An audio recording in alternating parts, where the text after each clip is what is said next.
réforme sur le mode d'exécution, prévoit qu'en matière immobilière, la juridiction compétente a statué sur tout litige relatif au droit d'exécution ou à une mesure de saisie conservatoire, c'est le président de la juridiction.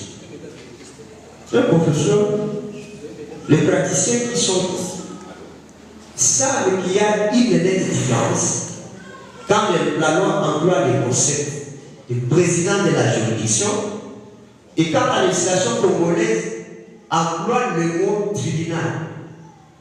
Lorsqu'on parle du président de la juridiction, la doctrine en la matière, que ce soit pour l'André Congo, que ce soit d'ailleurs mon directeur du travail, le professeur Robert Assosa, ou que ce soit la pensée du professeur René Jeffa, tous sont unanimes que la juridiction d'exécution est une juridiction ex qualité.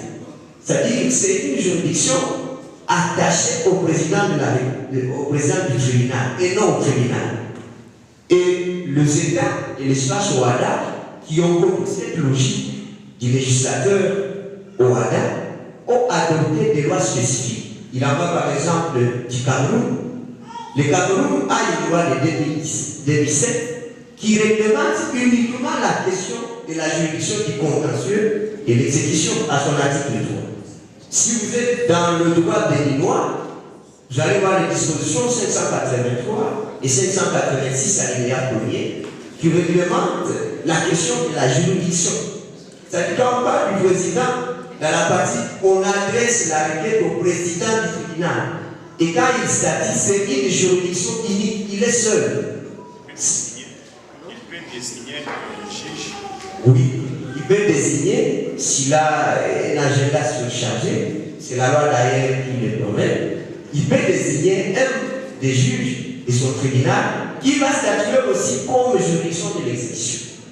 Et la jurisprudence constante de la Cour de justice de la CCJA dans l'affaire Crédit Lyonnais est unanime aussi que la juridiction présidentielle c'est une juridiction unique. C'est ça ce qui crée de l'unicité de cette juridiction. Tandis qu'en droit congolais, même si la juridiction de l'exécution est prévue, le problème se pose par rapport à l'attribution des compétences de cette juridiction. Je faisais mention des articles 21 et 22 de la loi portant organisation et fonctionnement des tribunaux de travail. Ces dispositions disposent que lorsqu'il y a un problème sur l'exécution des décisions judiciaires rendues en matière de travail, c'est le tribunal qui statue. Tandis que de l'autre côté, pour l'acte uniforme au HADA, cet acte parle du président. Quand on parle du tribunal, on fait face à une composition où il y a 3 juges et un ministère public et un greffier. C'est ça la connotation du tribunal.